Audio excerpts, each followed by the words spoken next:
Like when we go to visit growers in different countries, and they have almost everyone has some family members in the U.S., some family members in another country, and it's usually people don't want to leave their homes and their families, and they don't want to leave their land. And what we have to think about is if these small farmers, especially because almost everything we buy is either organic or they're doing something else that's like kind of similarly sustainable methods.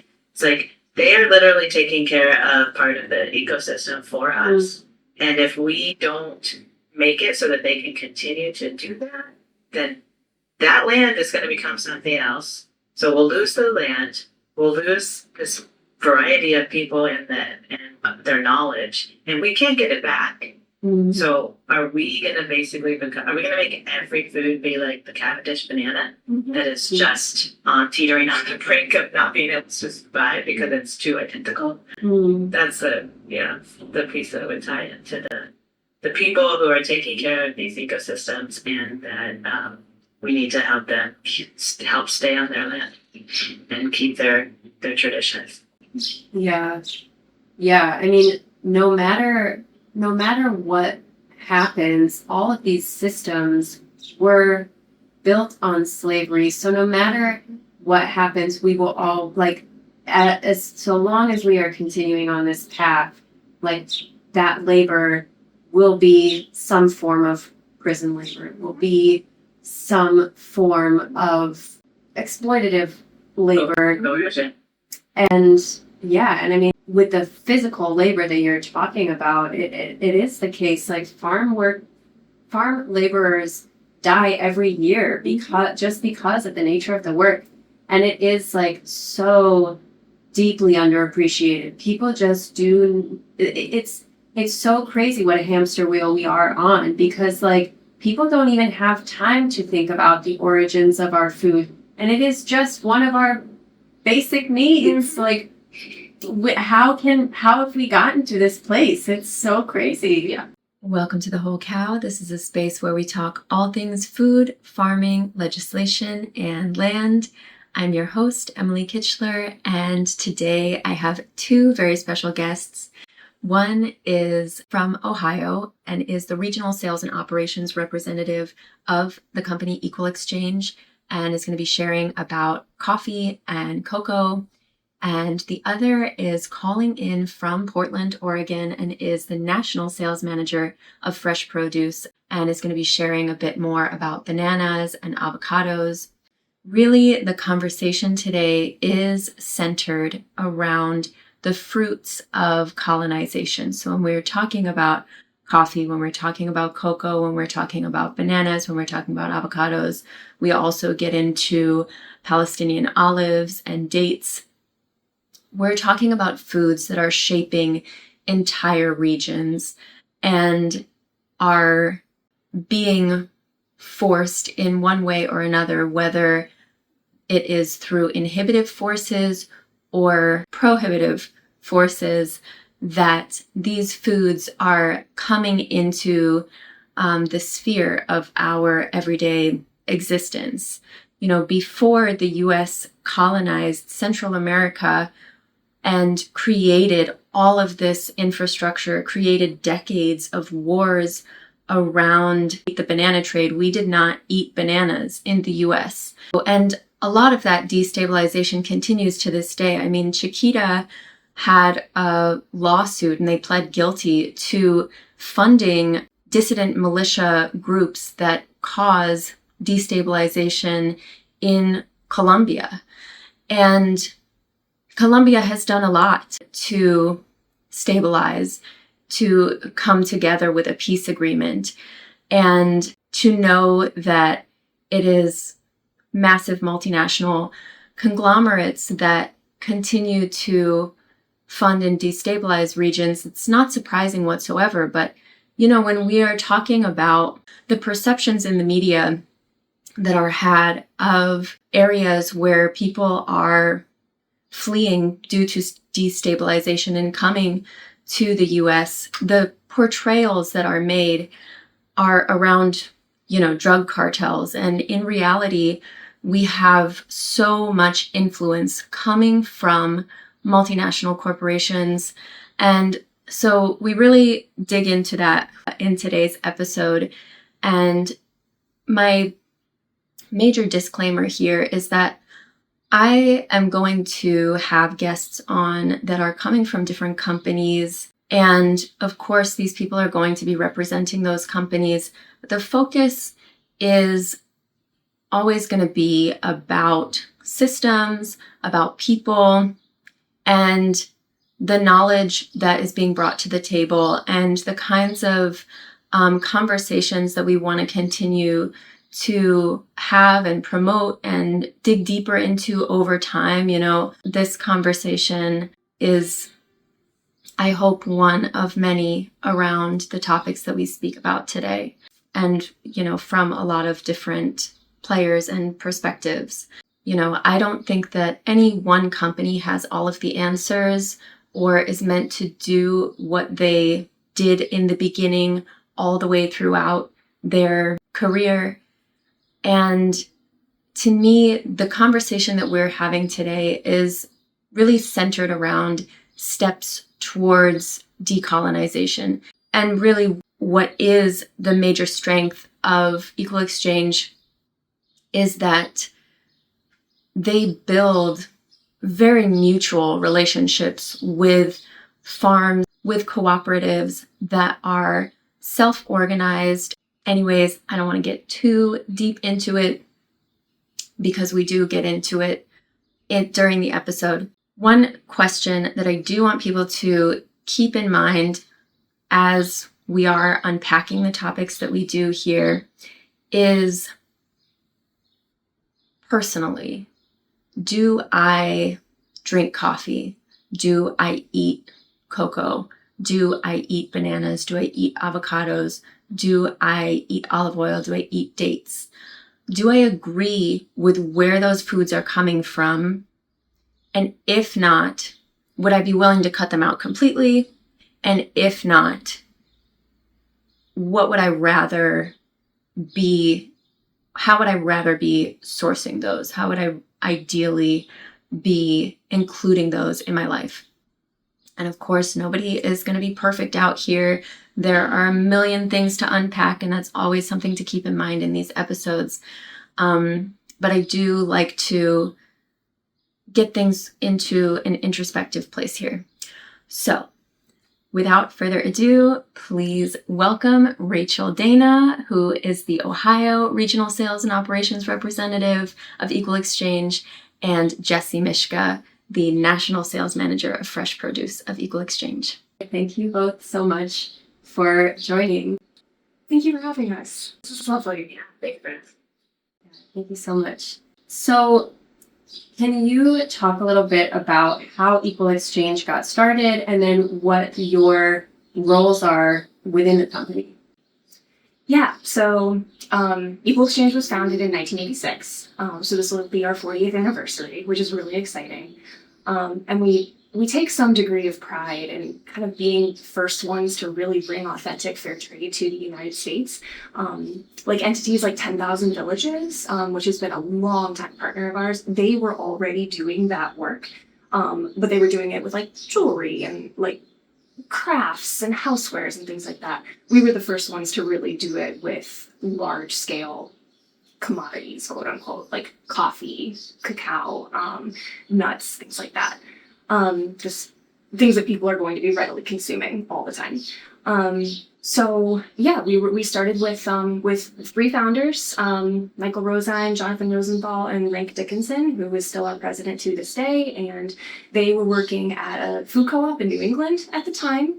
And the timing of our founding was like really formative. Like there's a reason we were founded in the 80s. Just at the time, there was the rise of agro industry and like industrial scale food production, which was both squeezing out small scale family farmers and that just, leading to like the consolidation in the market that we have now, rise of just, chemical inputs, fertilizers, pesticides, etc. So that's happening as a huge like economic tide. food co-ops are starting to develop as an immediate backlash to that, to try to like refocus on local, sustainable, organic family farms, local, sustainable food systems. At the same time, the specialty coffee market was also taking off. Like you've got like coffee culture in Europe, specifically Italy, that led to Starbucks, developing in the 70s, and just like kind of coffee culture is really taking off here in the US. And coffee is one of the highest traded commodities in the world, like one of the top 5. So it has the potential to be a huge vehicle for socioeconomic change. So that's happening. And then Reagan was also in power. And we know that his trickle-down economics do not work. And he also had instated an embargo against Nicaragua's Sandinista government, who had just overthrown a 40-year dictatorship. And our U.S. interventionist foreign policy was like, well, we can't have that. So we set up an embargo on Nicaragua. And the founders were like, okay, can we apply these co-op principles that we're surrounded by locally to coffee that has huge potential for socioeconomic justice, and also, poke the Reagan administration at the same time. So they decided their first import was going to be coffee from Nicaragua in solidarity with peasant farmers at the time, and and that was hugely complicated because obviously embargo, the product had to be changed significantly in order to be brought into the United States legally. So they had it roasted by a Dutch alternative trader to then be brought across the Atlantic into the US. And they were working with trade lawyers and like customs, and it was just tons of red tape. It was a huge struggle. But they were ultimately successful. And over time, they were able to build their network. They worked with like European alternative traders who were already kind of doing this work, and like the U.S. was like 10 or so years behind. They slowly developed their network of farmer partners. They expanded to tea, then cocoa, other items that whose production is often out of sight, out of mind, but that warrants ethical practices and fair pay. And it grew from there. So now we're 120 worker owners domestically. We have branches in Canada and the UK. We're basically a for-profit company with a non-profit mission. And we're also a worker-owned co-op. So one share, one vote. So all of us. And then for what I do, I did operations for a little while. That's how I started off. And then I'm also a sales rep regionally with turf all over the Midwest, just trying to move volume for small scale farmers and get our products into retail outlets. Amazing. Thank you so much for all of that history. And then where does the produce come into play in that origin, and what is your role there, Jessie? Yeah, definitely. And the only thing Rachel, that was like an incredibly comprehensive timeline of Equal Exchange's founding, and the only thing that I would add there and then put in where the produce is that basically if it weren't for solidarity organizations and like church committees of solidarity groups, like we would probably not exist. Like there were food co-ops that we went into in the 80s, but it wasn't like that. This culture of just like pitching to private equity to like get your business launched. Like those solidarity groups really helped found Equal Exchange.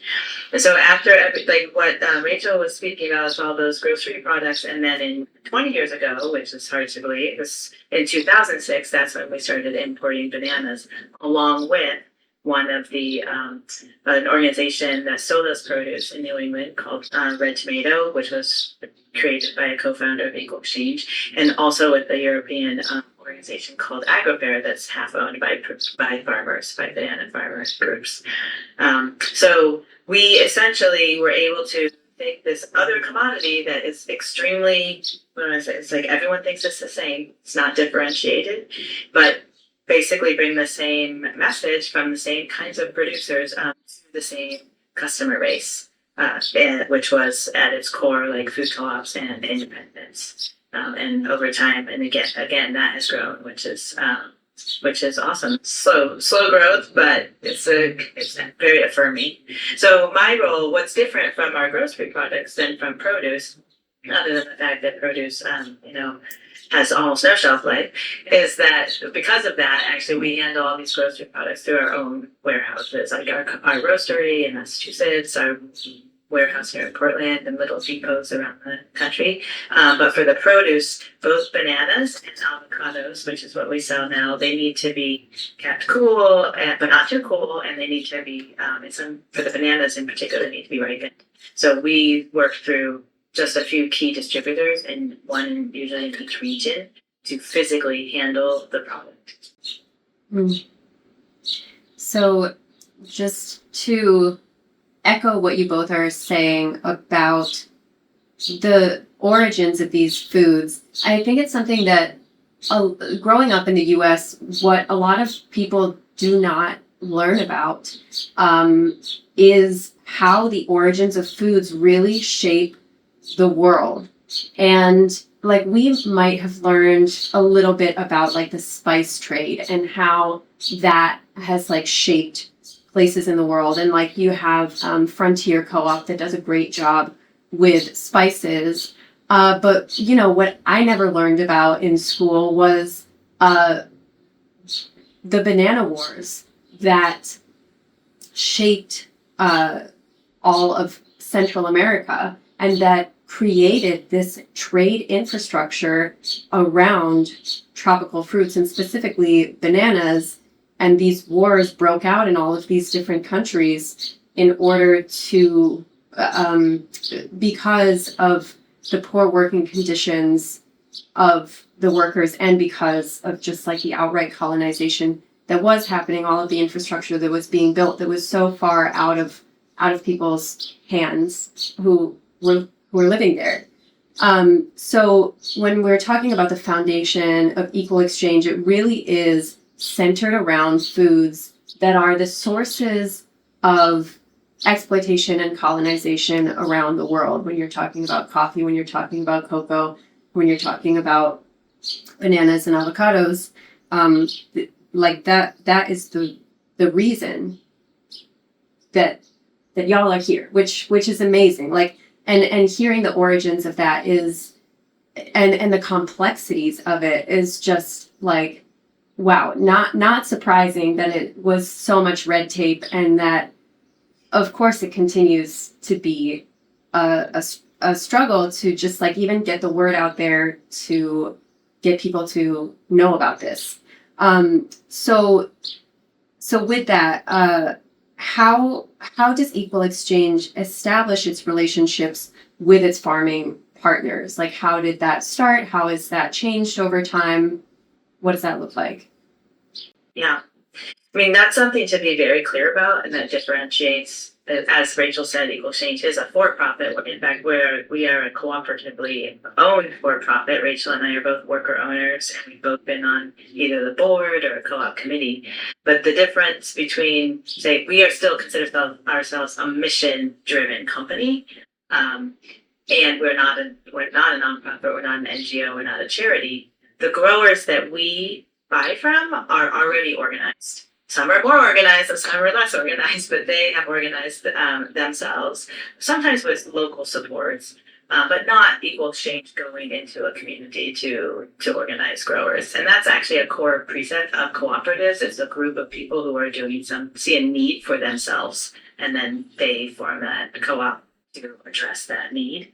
But what we have, I guess, in terms of the past and the current, like we are part of we're mostly word of mouth, and there is actually a list when it comes to the Fair Trade Labeling International, which is what's considered like the gold standard for fair trade, and the original. Now, a lot of what Equal Exchange does has evolved because sometimes those standards aren't appropriate, actually, either in the market that we're working with or for certain growers. But for fair trade, basically, there is actually even a list that you could go to and just find the cooperatives by country, by commodity. But for the most part, we are just people now are coming, groups come to us to ask us if we can market their products. And that's actually very similar. Like the first group that we ever bought from was someone who was already selling fair trade coffee into Europe.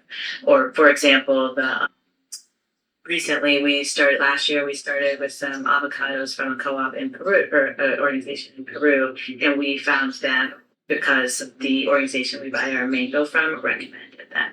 So it's very much through a network like that. But one thing we do that is maybe someone might look at and see it as charity is that we, for about 13 years, we helped use a USAID funding for projects in multiple countries, actually. And that was something that we were approached to do, and we hesitated because of the history of some projects of USAID. But once we did the first one, really based on who we brought in and had internally to help manage it, it was really farmer-led. Like those farmer groups who participated, they got to help prioritize. Our coworkers were more like the facilitators of it. And that carried on until the USAID funding was eliminated illegally last year. And so what we're doing instead is just collecting money to continue on at least a certain proportion of it. And we can talk more about that later, but that's like things I saw firsthand last July when I went to visit the co-op that we buy, one of the co-ops we buy from in Peru, like how they have a leadership development program that now other co-ops are emulating. They have productivity, which is actually about, in the case of bananas, saving bananas from just dying and not being able to grow on that land again because of the diseases that are happening. But in any case, we still are supporting these farmer to farmer exchanges with our small farmer fund. With that, and I didn't prep with this or anything, but with all of the disease happening with bananas, is Equal Exchange thinking at all about wanting to source or distribute some more like indigenous varieties of bananas at any point?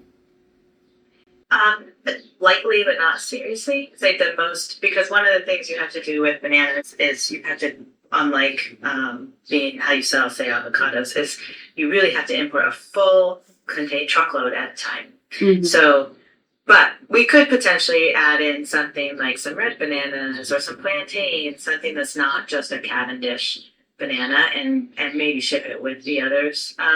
The hard part is that those more native varieties, like the reason why the Cavendish became what it is, there's a lot of reasons, but one of them is that it ships, if you hold it in the 50s, then, and you pack it right, it will arrive here in good condition.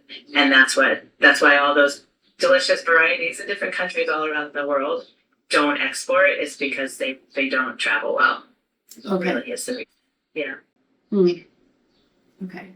But what they are doing in terms of the optimistic, so this actually kind of echoes something I was reading from the organic farming research group here in the U.S. It's about the soil, and it's not just about adding soil or adding things to the soil, but actually growing different kinds of beneficial microorganisms, returning those to the soil, and they're really using these different activities to increase the soil fertility, and that is one of the things that can help plants defend against these two. There's actually like 3 different diseases that are kind of traveling around different countries attacking banana plants, but that's really about soil fertility, and it's really cool. The similar things with the coffee growers that we have information about on the website with videos and things. But beneficial organisms.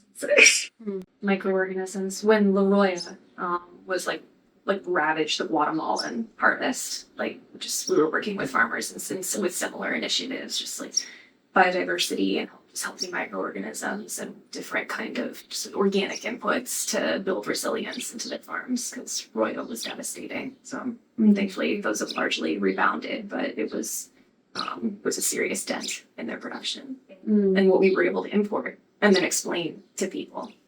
Sorry, we do not have Guatemalan coffee right now. Here's why. Mm-hmm. Well, one thing, maybe this is something Rachel and I don't think to point out, but so it's not just like, oh, it's good to buy from co-ops because they're farmer, controlled. It's like these cooperatives are providing services that maybe we assume the government would provide, but isn't. So in the case of, like, in the social side, that could be literally a school. Like, I visited someplace in a grower group in El Salvador that with actually people from your region, like from Heinens.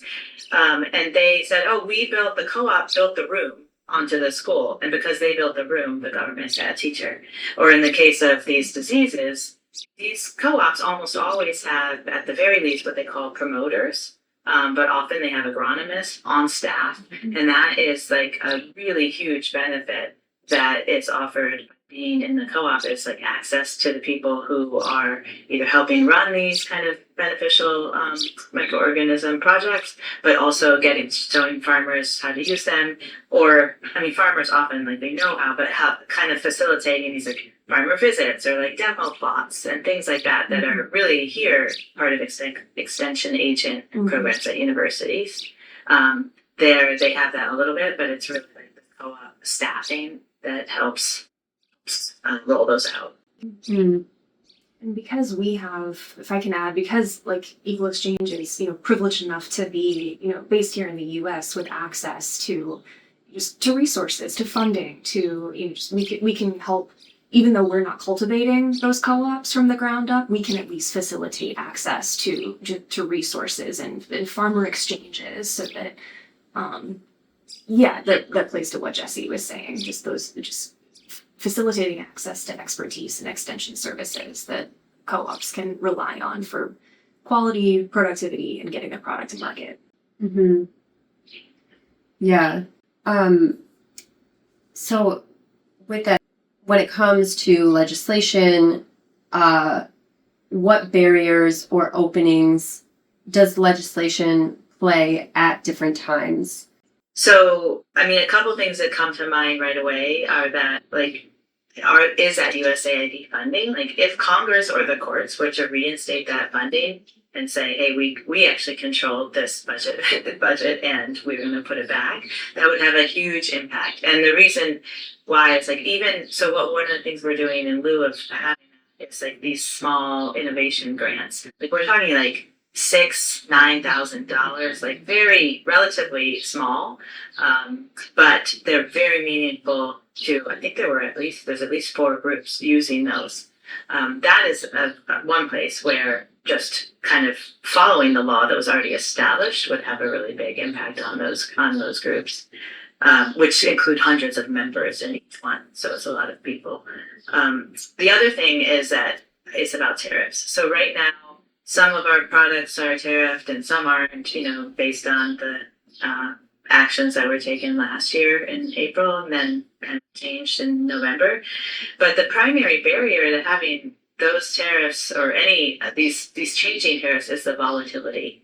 Like, if businesses and farmers are also businesses, and then businesses like Equal Exchange or businesses like food co-ops and independent grocery stores and even the large chains, like it's hard to make, or it's basically nearly impossible to make a good decision when the factors in the environment that you are working in is changing so rapidly. So that's 2 things I would say. And then I think Rachel has some things to add about the market. Yeah, we talk a lot about just consolidation in the food industry. Equal Exchange has, in the last few years, has launched what we call our citizen consumer initiative, where we're just trying to bring folks into just like the fold, if you will, and educate, but also advocate for political ends that will ultimately insert some justice into the food system. And a huge theme of that work, and that we talk about a ton, is consolidation in the food industry, because basically just you've got these huge conglomerates that have just hoovered up so many smaller brands. Mondelez owns 20 to 30 brands. Cargill, I don't know how many they own. General Mills owns over 80 brands. Mhm. Nestle owns Blue Bottle. JAB Holdings owns Pete's, Intelligentsia, Stumptown. Like, there's this illusion of choice when you go into, a supermarket, when really you're buying from like these very few mega players Mhm. with an enormous amount of capital and power, political power, and economic control, price control, and so a lot of what we are trying to educate about and advocate for is fair competition and antitrust laws to break up those mega mergers, to prevent those monopolies, because ultimately they are only beholden to their CEOs and their shareholders. All they care about is the bottom line. And the reason they buy up these smaller players, who do care about sustainability, about organic, who may have been mission driven in their founding, the only reason they buy those up is to diversify their portfolio and to be able to check a box to a certain subset of customers. But over time, they assert more and more control over those smaller brands. Case in point, Ben and Jerry's and their fight to free themselves from Unilever right now. So that's a huge part of laws that would be beneficial for everybody, barring those shareholders and CEOs, to just make the food system overall more equitable, more accessible, fair in competition. And then if we were to enter the dream realm, everything that we're talking about, being able to even think about authentic fair trade and paying a higher price for a bunch of bananas or a bag of coffee, that comes from a point of privilege, and we fully recognize that. And too often it's white privilege. And so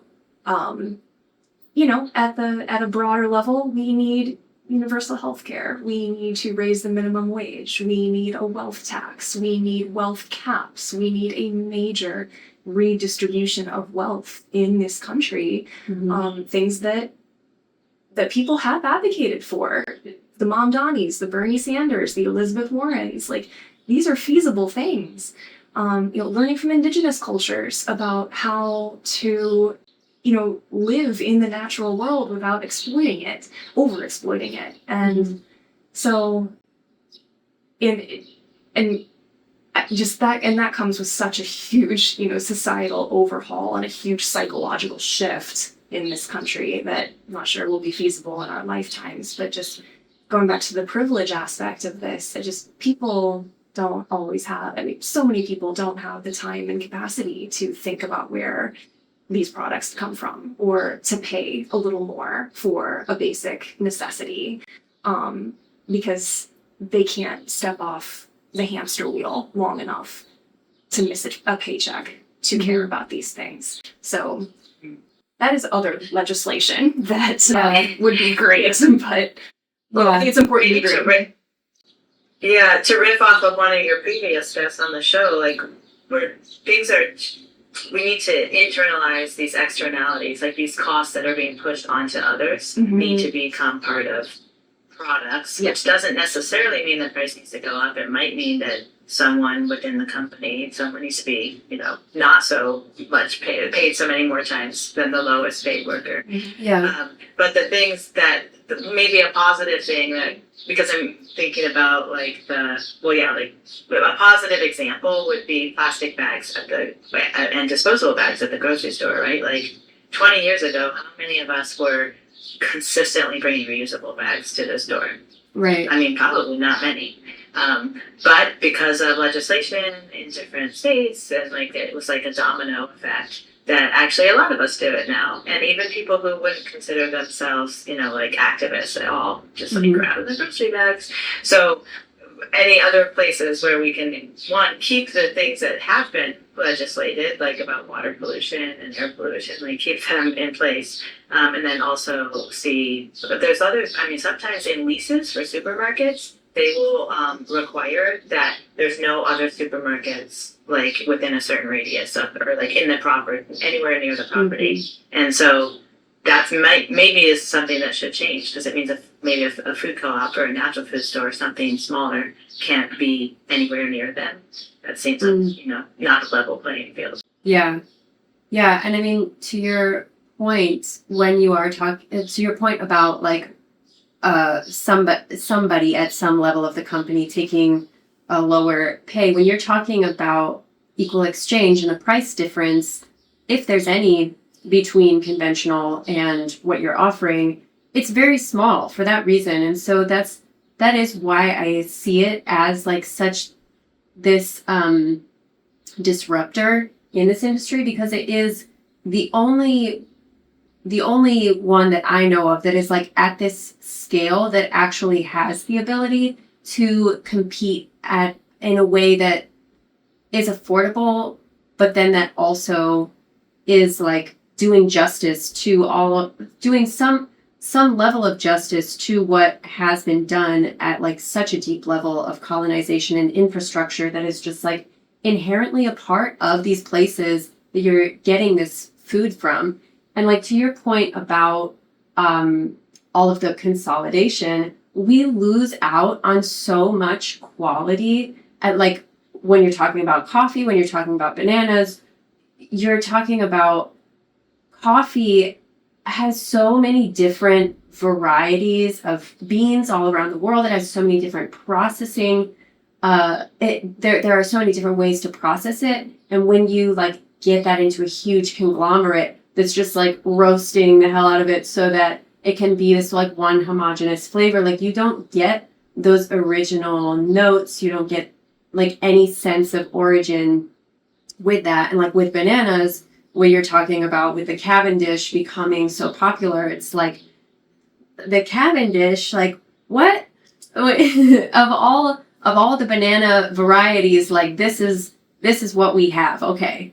And yeah, you literally took one of my talking points from later on and just said it better. So thank you for that. You have been shining so much light on so much. It's and have been speaking to them so well. So I really liked your questions. Oh, thank you. So with that, what are some of the biggest obstacles that Equal Exchange faces, being really the only large-scale supplier of bananas and avocados? Yeah, it's very food specific. It's very specific to the industry. So I'll say for bananas, there's three things I would point out. Like one is just this price assumption at retail that shoppers won't even know what they're paying for bananas, especially like that they cannot raise the price above, I'll say 99 cents for an organic banana, but there's stores out there selling conventional bananas for 49, 59 cents. And I recently did just a comparison myself. I bought one banana, one orange, and one apple. And this is in an article that's in Fresh Plaza right now. It's like we pay like 60 cents for one banana, and we pay about $1.80 for an orange or an apple. Those are all the organic ones, but the price, the proportion is the same when it comes to conventional. And those orange and the apple were from the United States. Meanwhile, this banana is coming from overseas. And so stores assume they can't raise their price, and I'm not sure a shopper even really notices. And does that affect what they're buying? Anytime a store tells me they raised their price, I say, "What happened to the volume?" And they always say nothing. Like it's a good and bad. Like you can raise the price of bananas and your volume won't go down. You can lower the price of bananas and your volume doesn't go up. People just buy the bananas that they want. At least at this scale. Maybe if they cost $5 each, that would be different. But the other obstacle is that really, and this is kind of, encompasses it all outside of the U.S. too, is these vertically integrated multinationals is who we're competing against. And in this case, you really can, you're like Dole, Chiquita, Fife's, and Del Monte. Like that's who, and when I say vertically integrated, what that means is like when it's leaving, they used to own their own lands, as you kind of referenced. Now, the safer way for them is to not own the land, but to contract, get all of the production from this farm or that farm or that farm that are also very big. That way, they're not responsible if anything is any laws are not followed on those lands. But they'll own where it's coming from. They own sometimes the port it's leaving from in country. They own the ship and the container, and they come into the U.S. They own the port coming in. It's like just very controlled. So back when we had issues with getting into ports because of that was about 2 years ago. Some of them didn't have any issues because they own their chain, so like physically. So that's a major disadvantage for someone who's not them, right? To own your own port. Yeah, this thing that I was talking about with the critical mass of like one load, like, you can't just take what you have and sell it. You have to have like a certain, this 20 pallets worth of bananas, almost 1,000 cases of bananas that all are going to go basically to one region because you don't have time to get them, all the way across the country. Not to mention that would cost more.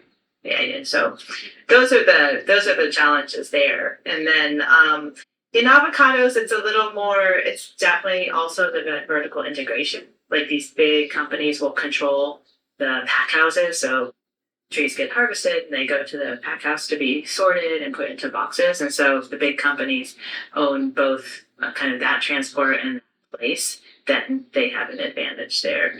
And one thing that's different about avocados, for sure, from bananas, is that the market price changes every week. So that's similar to coffee, but the thing is with coffee, like our coworker who buys the coffee is really only like he's figuring out how much you need, making agreements with growers, and it happens at certain harvest periods. But the avocado season is multiple months long, and so every single week it's like, well, what are people offering, and what are people paying, and how much will the co-op need to offer to get the fruit as well? And then on our side, doing the same thing with the customers. It's very it's definitely not like buying something off of a price list. Let's just say that. Mm. So there's a couple challenges for all those. Yeah. Mm-hmm. And then what does that look like for coffee and cocoa? So, yeah, we have, I think, just a little more stability just because our items but on the grocery side, coffee, tea, cacao, bulk nuts, dried fruit, those are shelf stable. So we've got a little more room to play with like the inventory that we have on hand. Not to play, but it makes it a little easier. Like I cannot imagine the world of fresh produce. But I definitely echo what Jessie said around like the expectations around price. Just when you've got customers that are so used to Folgers and Maxwell House, like how do you get them to even consider, paying $9, $10, $11 for a smaller unit of coffee? And then as well as, so price assumptions as well as availability, like going back to what I was saying about when we were, when we temporarily didn't have any coffee from Guatemala because of a disease at origin, La Roya. Just people in the world of like globalization and international trade and commodification, people expect things to always be available and to always be cheap. So we're constantly trying to just educate about the people behind these products, the systems that get them to us, how far they had to travel, just to try to to educate folks about just how complicated it is, and that there are people behind and expertise and a lot of labor behind these offerings that we carry. And I think another, like with coffee is it's our bread and butter. It's our most established offering. I think it's like 60% of what we sell. And coffee is very synonymous with fair trade. Like when people think of fair trade, usually the first thing that comes to mind is coffee or sugar or bananas. And it's getting people to, one of my biggest challenges is getting people to apply that same ethos with with other products, with cashews, with almonds, pecans, walnuts, dried mangoes. Those, all products that, as you mentioned, come from places of exploitation, but that warrant that storytelling. And so we're trying to get these nuts, dried fruits, etc., to a similar place that coffee is at right now, and have people asking those same questions. Just, is this interchangeable? This bin of bulk walnuts here, is this the same as this other bin of bulk walnuts that came from a huge distributor, versus just so talking about family farms, talking about origins, just applying all those concepts and logic of coffee to other items, and just bringing that transparency. And then, as you also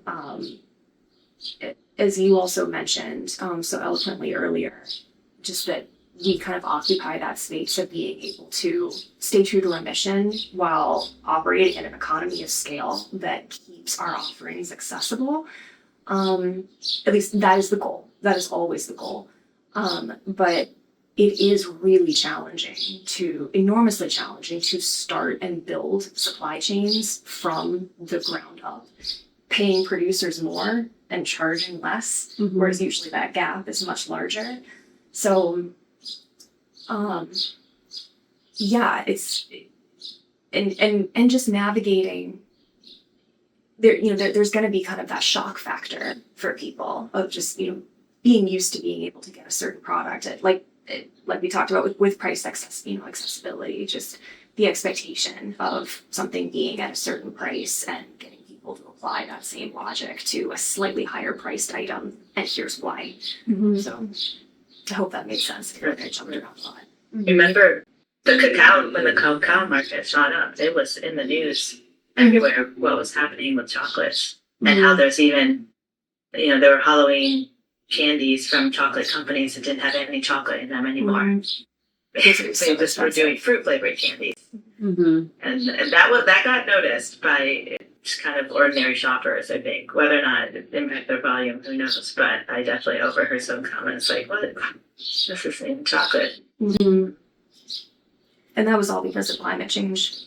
Like, that's something that we haven't explicitly said, but that was purely climate change and the disruptions that came as a result. And speculation. And and when we are talking about imported foods, that I think will become an increasing part of the discussion. For sure. So how do you get people to care about stocking these items that otherwise they don't have to think about? Maybe they don't want to think about it. Don't have capacity to think about it. Exactly. How do you get people to care?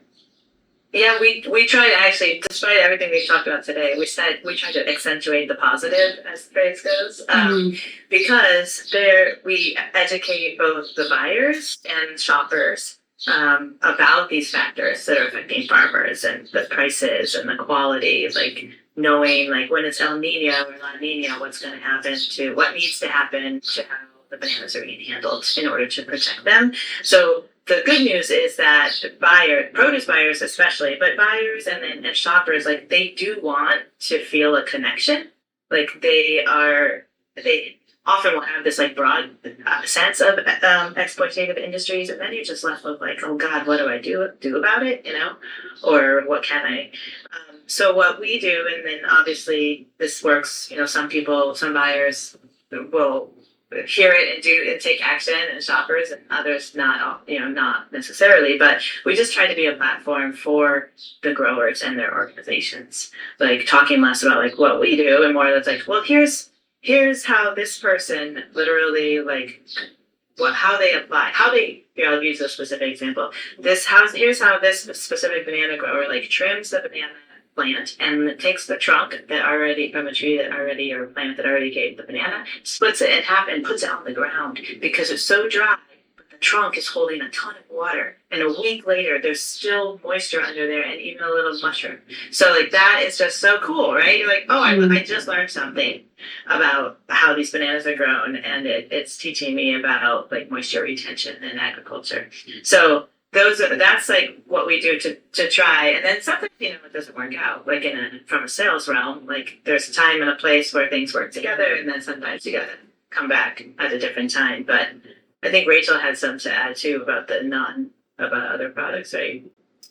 Yeah, I definitely echo what Jessie said. It starts with educating people and just leading with kindness and passion. Like, I never saw myself as a sales rep, but I really believe in what I'm selling, so that makes it easier. And sure, there are like Jessie said, there are definitely buyers who will be like, "What's your cost? What boxes does this check for me? How do I get it? And if it doesn't move, you're out of here." But there's so many buyers that aren't in that realm, and so many customers that aren't in that realm. Like with produce, like third wave coffee, like as an entity, is proof that people want that connection. They want that story, that connection to the farmer, to origin. And so just getting that to proliferate with other items that come from overseas is huge. And I also think, and we've been successful. Like Jessie was successful with getting Heinen's to bring in our product. Like buyers were interested. They don't know if they took a risk on it really, but just they brought us in, and now they are one of our largest customers nationally, I believe. How recently was that switch? Gosh. Oh, that was a long time ago. Not a switch. They don't carry our produce. Oh, Just okay. coffee. Yeah. Gotcha. Sorry. Okay, I thought this was an update, but No. Yeah. Okay, gotcha. But Because The key. we've talked about being able to get produce. Inspirational, right? who wrote that? But yeah, when we were talking about getting produce to the local cafe, and it's just like, well, until the local grocery stores take part in that, there's just like there's not enough volume that you're going to go through that's going to make it worthwhile, or like that we're even going to be able to like supply that. So we're waiting. Like we want the local grocery stores, and Thank you for your organizing. yeah. I'm so sorry to give you false hope there. It was Jessie back in the day that got our coffee, tea, our shelf-stable things into Heinen's. Oh, that's awesome. Yeah. But it's notable that one of the reasons why that happened is that a man who was buying our coffee just for himself and his friends, like as a buying club because he couldn't get it, he was working there. And he told the owners, Jeff and Tom, "Oh, you're looking for a new bulk coffee? You should talk to Equal Exchange. It's delicious." And like I remember talking to him on the phone, like taking his orders before we had online entry type of orders taking. And it's like really this one advocate, recommended us, and then sure we did the job of educating the decision makers about what we do, and then we together worked with them about how it would work physically and like with price and delivery and all that. But if it weren't for him, we probably wouldn't be in there, right? And we wouldn't have done this delegation with the wine stewards and the co-owner to El Salvador. Even that trip had to be postponed by a year because of an earthquake and a landslide. It's like, but they really saw like, oh, this is so different from any coffee we have in our in our stores. Yeah.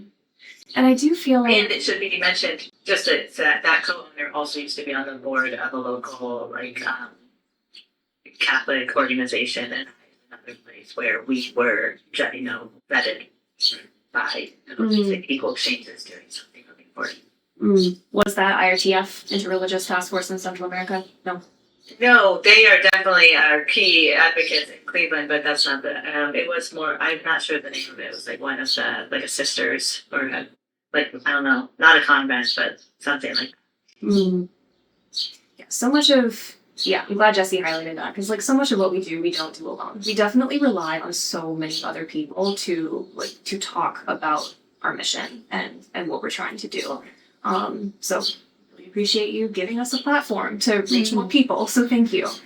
And I think it's also worth noting that like in this moment of like polycrisis, of like economic uncertainty, mass layoffs, big tech and our government, war, tariffs, genocide in Gaza, like just ongoing like, racial tensions, ICE in our community. I could go on, but it's like at least getting people to question the status quo, if not outright reject it. And like maybe this is anecdotal or coincidental, but 2025 was actually a good year for us. Like, despite everything that, like, all the headwinds that we were up against, we finished 2025 in a pretty good position and having actually grown sales and grown membership. Like, Jessie and I were talking about this, like, membership in food co-ops increased when Trump was elected the second time. Like, just people are starting to realize that like the systems that are set up are either broken or are intentionally detrimental. And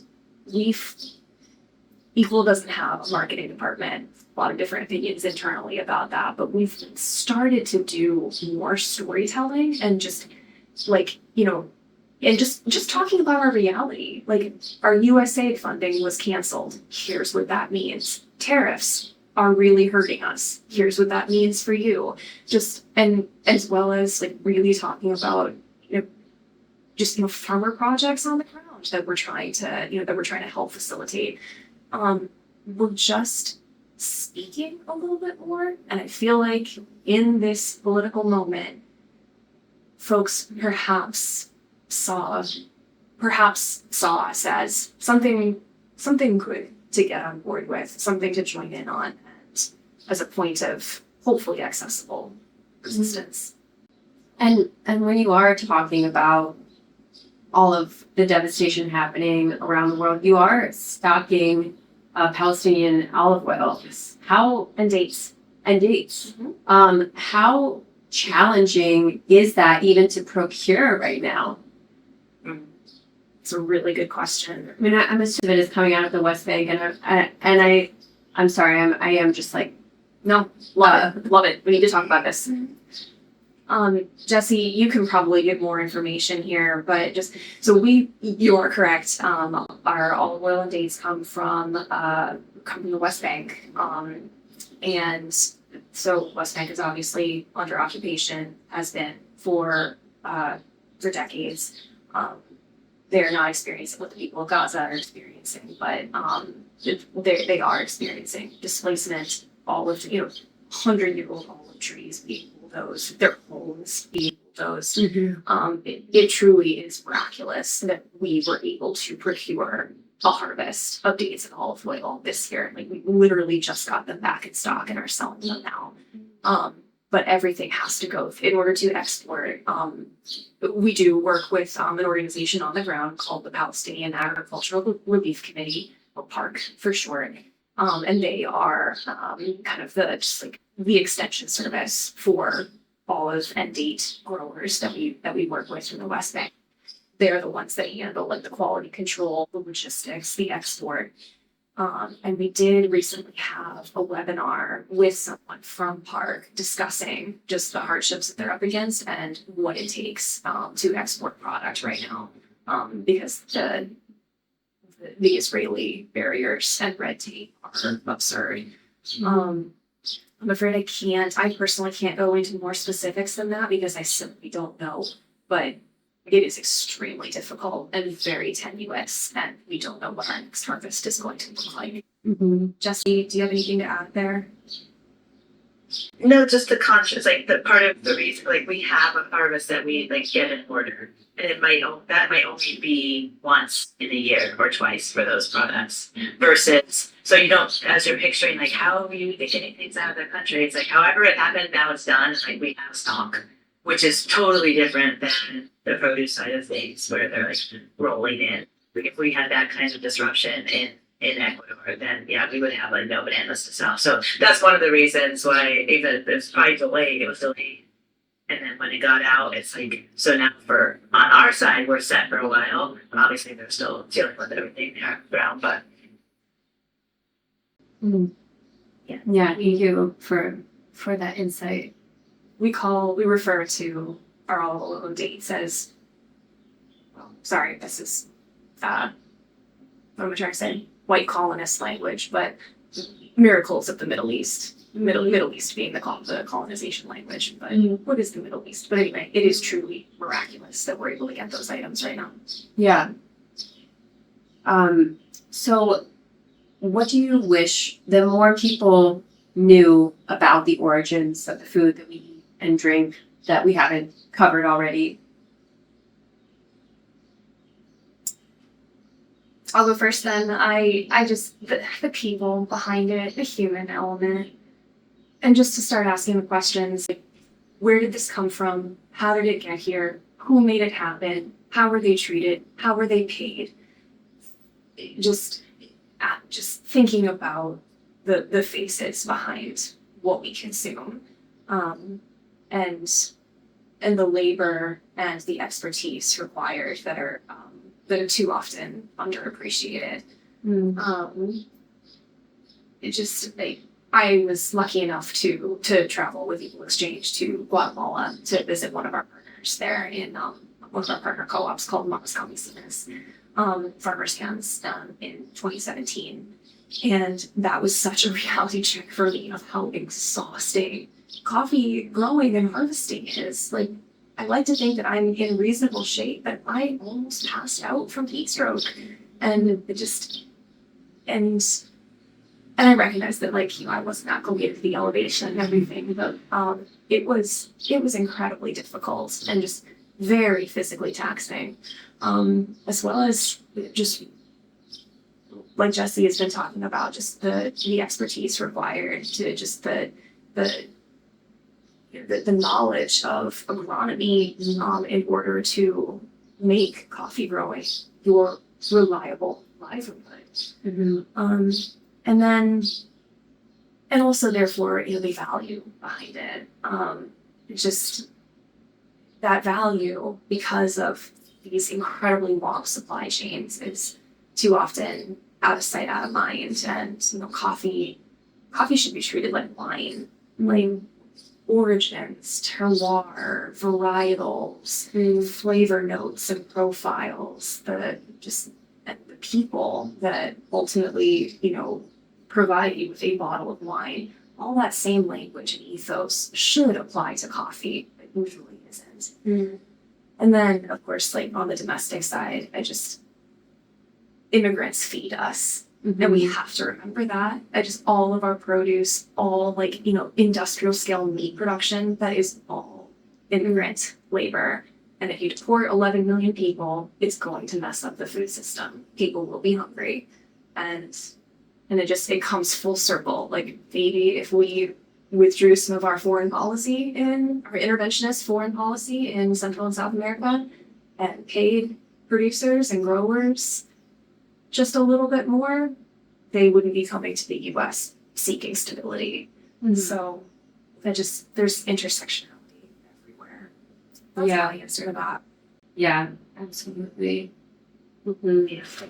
That last point is it's we have real examples of that. Like when we go to visit growers in different countries, and almost everyone has some family members in the U.S. or some family members in another country, and it's usually people don't want to leave their homes and their families, and they don't want to leave their land. And what we have to think about is if these small farmers, especially because almost everything we buy is either organic or they're doing something else that's like kind of similarly sustainable methods. It's like they are literally taking care of part of the ecosystem for us.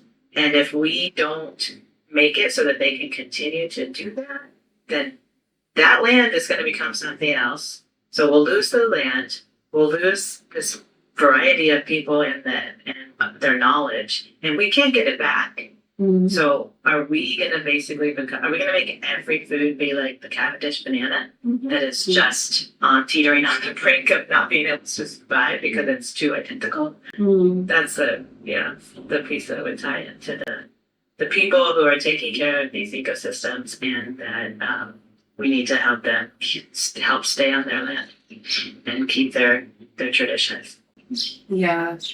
Yeah. I mean, no matter what happens, all of these systems were built on slavery. So no matter what happens, we will all as so long as we are continuing on this path, like that labor will be some form of prison labor. It will be some form of exploitative labor. Go your thing. And yeah, and I mean, just with the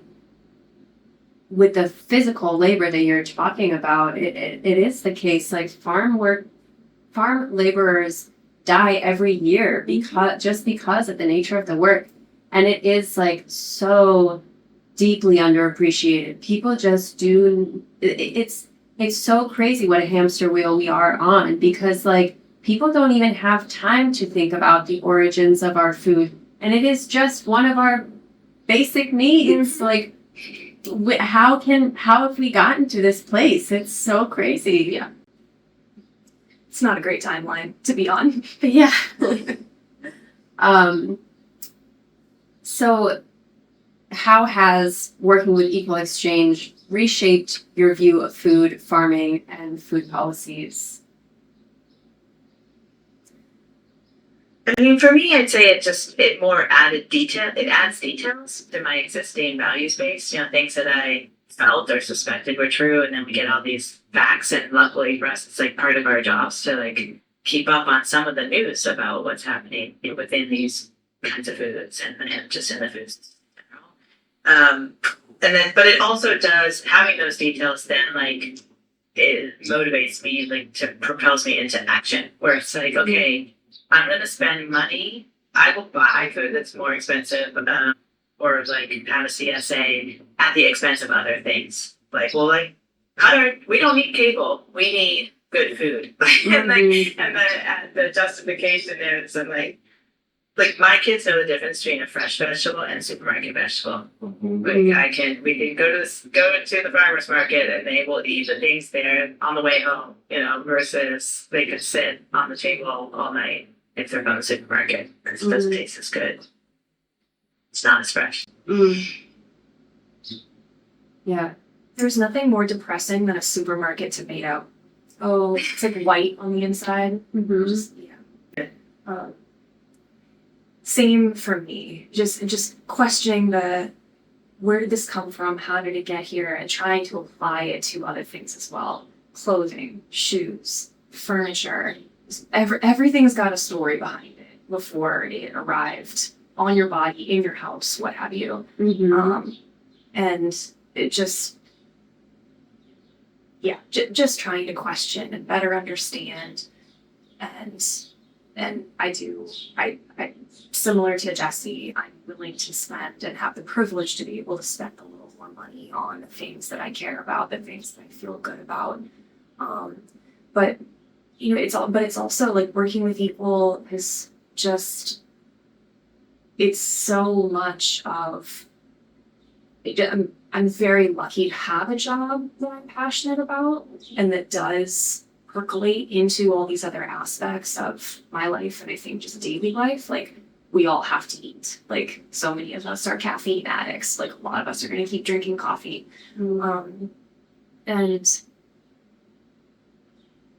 just the intersectionality of just like how that touches so many other points, politically, economically, food justice, food sovereignty,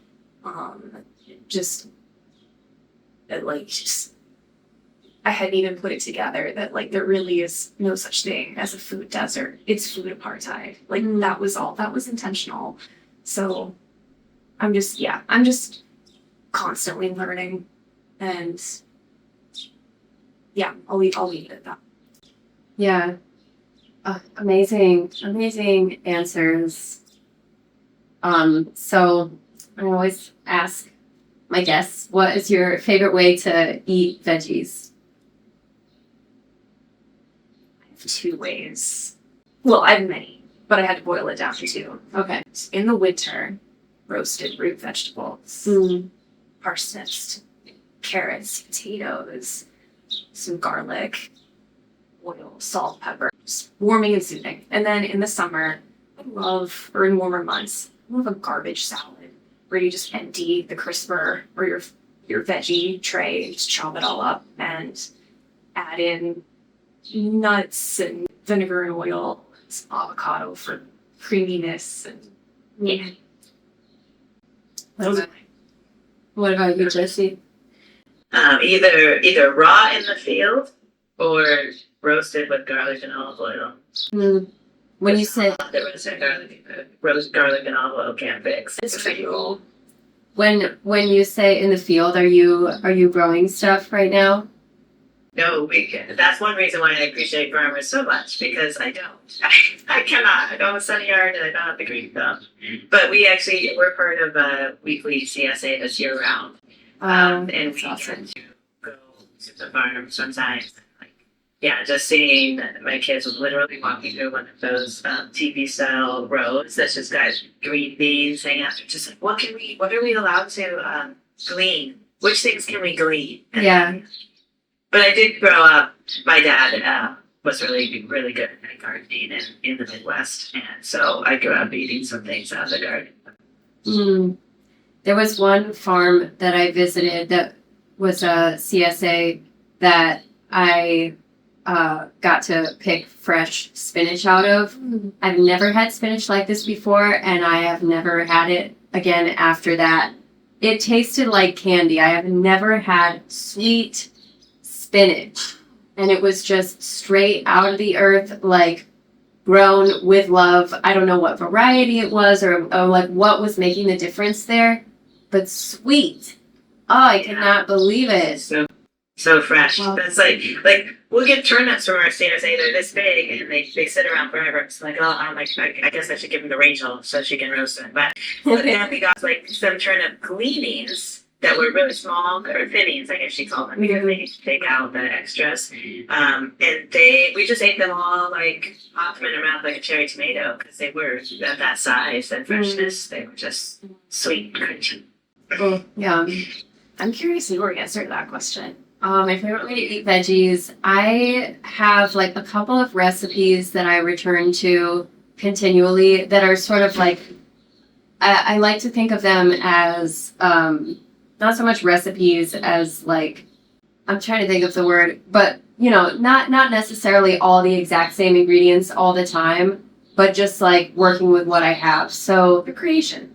yeah, just so I love to do like a massaged greens salad where the greens, especially if you're putting kale in there, dark leafy greens, and you're adding some kind of oil and lemon or lime juice, massaging that in there, putting whatever veggies or fruits that you want on top, and then fresh herbs really go such a long way.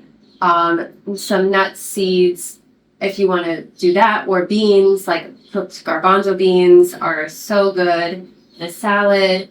And then I love to make a couple of different kinds of soups. One is like it's like a blended soup where you cook up some squash and carrots and then put those in a blender with some lemon juice, some oil, and some turmeric. If you can get fresh turmeric, it's the best. Fresh turmeric and ginger and coriander, and just like blend it up. And depending on how much water you put in there, it could be like really like thin and nice, or it can be like really thick and creamy, and you can use it as a dressing or a dip, or you can use it as a soup. And there's like a turmeric, ginger, miso, beet soup that I like to make, where like the soup broth is just, it's fresh turmeric, ginger, and miso paste with water. And then once you add in all of the like really hearty vegetables, like I usually put beets, and then I'll do carrots, I'll do celery, I'll do some chickpeas, cook that, and then once it's done cooking, add the fresh lemon juice, add the fresh herbs on top. So good. Oh, amazing. I'm so hungry right now. I know, this made me hungry I too. have the butternut squash in my fridge right now. I'm debating what to do with it. Oh, yeah. Nice to get. Thank you for the Make it inspiration. Dip. Butternut squash dip. Yeah. Oh my gosh. Hope you don't mind my asking. Oh, no, thank you. Well, thank you both so much. This has been just such an amazing call. If there's anything else that you want to add, or if you feel like we covered everything. It's a lot. Yeah, it's a lot. Yeah. Thank you both so much. Thank you so much for having us. Like I feel like there's like so much more that could be said, but like just yeah, you were so eloquent about the points that you made too, and just thank you for just being so clear about some of the realities on the ground and just like using the blunt language to describe what we are trying to change. So thank you. Oh, thank you. Y'all are deeper into the education about it. So blunt is where I am about being able to talk about it. I love it. That's, we gotta practice being direct, but that's what people need. Gotta do it in steps. Not blunt. Thank you for shining the spotlight on it. Thank you. We really do appreciate it. Well, I hope you have a great rest of your day, Jessie. Oh, right. Bye. You too. I'm like, Yeah. Rachel can't just zip off. All right, thanks. Bye. Bye, Jessie. Bye, thank you.